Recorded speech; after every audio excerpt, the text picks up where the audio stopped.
beautiful.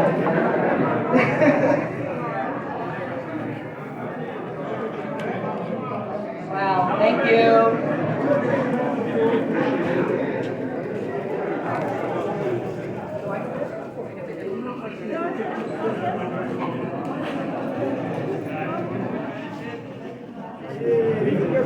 The secretary, the microphone black door, your laptop. Slide over this way. Me? Yes, Yeah, me.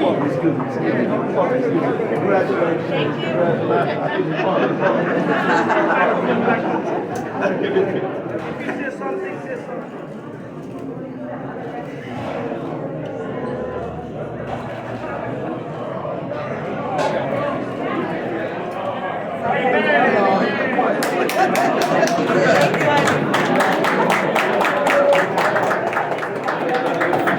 When we opened up the bridge 10 years ago, our city councilman was a young man with a ponytail. His name was Jamani Williams. Today, he's the public advocate of the city of New York.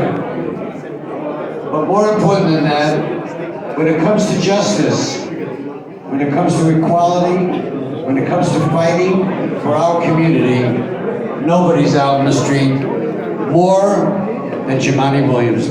Please welcome the public advocate of the city of New York, Jamani Williams. Our friend, your friend. Assalamu alaikum. Shalom alaikum. Peace and bless everybody. If you can hear me, clap once. If you can hear me, clap twice. If you can hear me, clap once. If you can hear me, clap twice. All right, I'm glad to be here. I want to thank Mark for always bringing us together at the bridge. All cultures, all colors, everybody who believes in one race, the human race, but understands that even in our complexity, there is a lot of beauty. So I'm glad to be here with my colleagues in government, Councilmember-elect Rita Joseph, Councilmember Farrah Lewis, Councilmember Matthew Eugene, and Congressmember Yvette Clark, many of them getting awards today, and of course Kelly. And I'm glad that we are honoring the type of NYPD that we want to see serving our communities. Ira, Richie, and Muhammad, who we all know, doing amazing, great work. Thank you so much. And I want to thank those who came out and voted for me one more time, allowing me to be the second highest ranking elected official in the city, the public advocate of the city of New York. And until about a couple more weeks, I'm actually the highest ranking black elected official, but that's about to change because y'all bringing in Eric Adams to be the mayor of the city of New York. And many of you know I got some higher heights, but I'm not going to get you in trouble, so we'll talk about that another time. But this is really important. What's happening here in the bridge is what we want to see happen in the city, what we want to see happen in the state, what we want to see happening in the country. So I'm just happy to be here to share in the special love that we come together during this time. The only thing I'll say is I am tired of people saying we have to return to normal, because normal didn't work for most of us, and so we have to go back better than normal, because normal is what got us here in the first place. So we have a lot of work to do. Let's get that work done. Peace and blessing, love and light to everyone. I have some citations for all the awardees as well. Thank you so much. Oh, and Kevin Park, I forgot to shout out Kevin Park. Yes,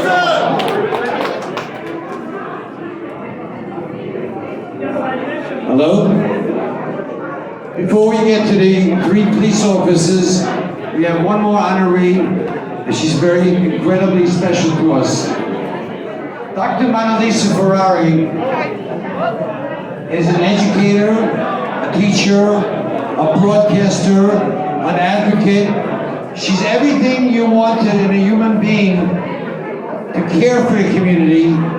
Dr. Mona Lisa possesses that. Recently, Dr. Mona Lisa Ferrari put together a coalition of over 30 organizations and called it DREP. DREP was an organization, Disaster Emergency Preparedness, when the situation in Haiti was out of control, and each one of us in the community were doing what we have to do.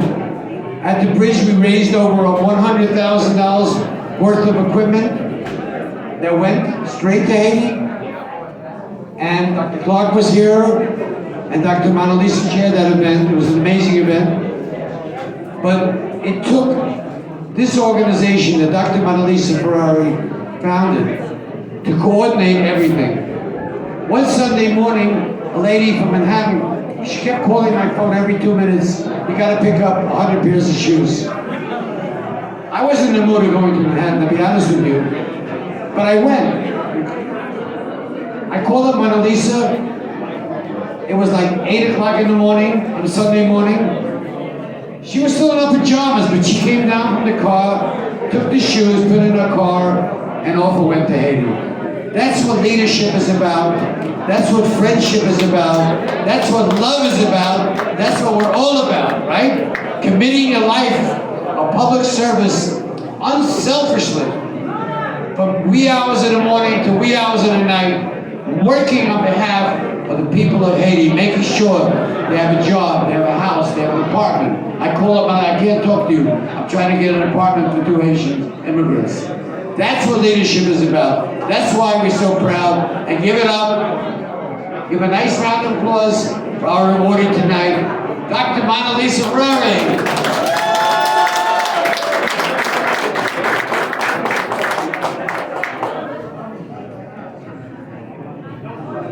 Thank you, Mark. Thank you, everyone. I'm going to ask the men and women that have been the wind beneath my wings, my feeble wings, those of you who call me just to check up on me, because I would not have done it all without you. I will not take credit for anything, because no man lives in an island or functions by himself or herself. I would not be so arrogant. So the first person I'm going to call to come stand next to me is Councilmember Farrah Lewis. Councilmember Lewis, please join me. When the earthquake happened on August 14th, and normally you would see elected officials in the forefront,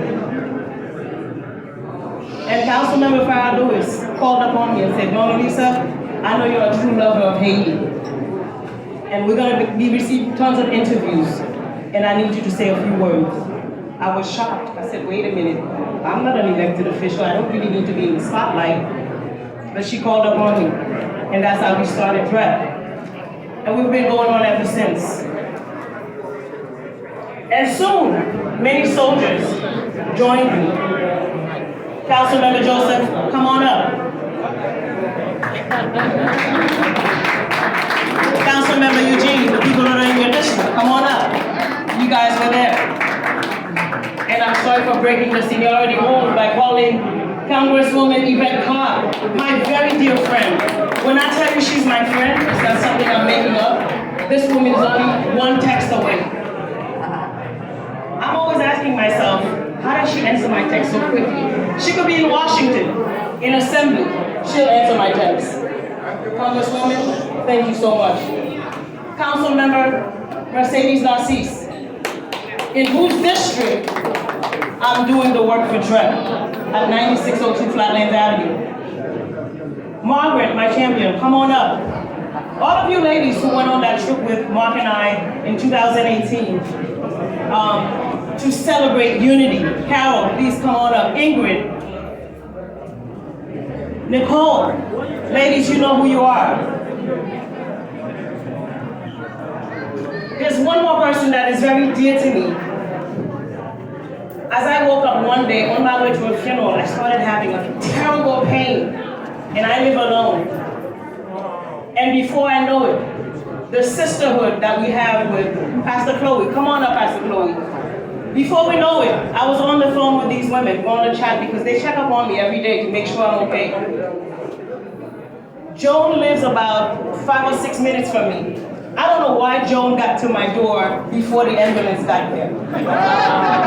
And tell me why during COVID, when everyone, even husbands, are scared of their wives. But Joan was at my bedside, like a sister, like a mother, she carried me. So today we're not going to let politics divide us, because there was a rumor saying, hey, Mona Lisa's running for office in the district, and we thought, no, we're not gonna act funny, because I'm not doing this work because of politics. Councilmember Jumaane Williams, I know you're no longer a council member, you were my council member at one point. You deserve the love. Come on, you can join me because you're my family too. Gerard, come on. Pastor Ann, come on. So I'm trying not to make this really about me because I am a true selfless person. But there's one man out in this room I would be remiss if I did not call him. I don't know if Rabbi Kaplan is still in the room. Rabbi Kaplan, who was my leader back in 2010 with the first earthquake, counseled me, mentored actually our entire community, the entire Haitian community. Gerard, come on, why are you staying away? Come on, you're part of that village. It takes a village to raise a child, and as a child, trust me, my village is strong. My village is strong. Dr. Paul from HNN. And I have countless people in this room. Please, if I forget you, don't blame me. Don't blame my heart. It's just my mind because I have so much on it. So today, I have a group of migrants that arrived from Texas. And I have to tell you, ladies and gentlemen, being an immigrant myself,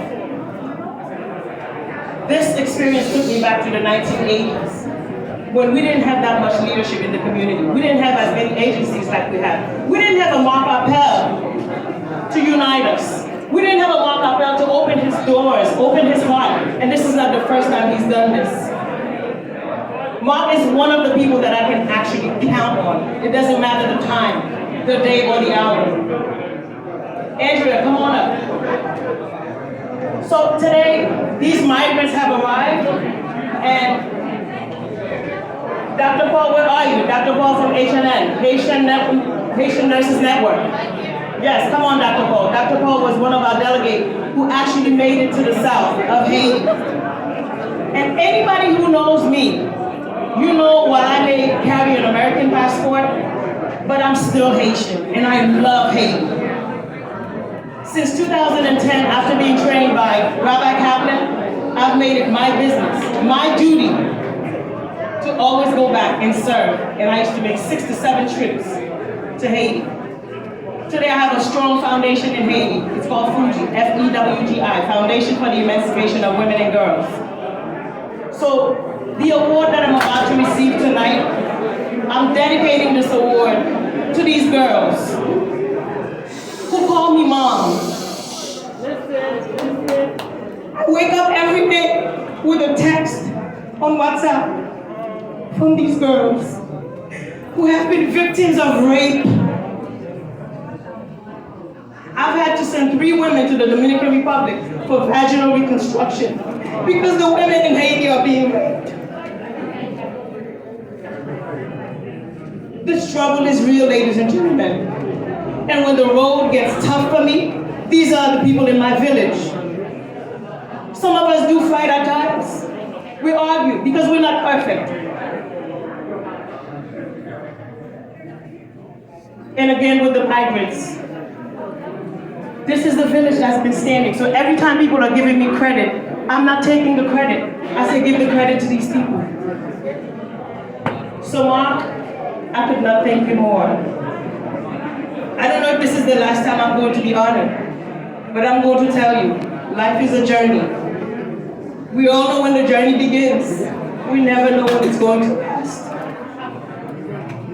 And I'm trying to leave a legacy of love, a legacy of unity, a legacy of collaboration. So whatever it is that you have in your heart that's separating you from the person next to you, learn from Mark Appel. Because unity is what it's all about. I'm going to call one last person, is Mr. G. Thomas, who was recently featured on Teleimage TV, where this man has a 2-bedroom apartment. Come on, Mr. Thomas. He's hosting 11 people in his small apartment. And I have a colleague from the DOE who actually took the family shopping. We took our shopping cart and went to Pathmark. 3 big carts. And we shopped for $1,300 to make sure they had food for Thanksgiving. And this man is an angel. So, ladies and gentlemen, I am selfless. So this award that I'm receiving is really dedicated to those people that are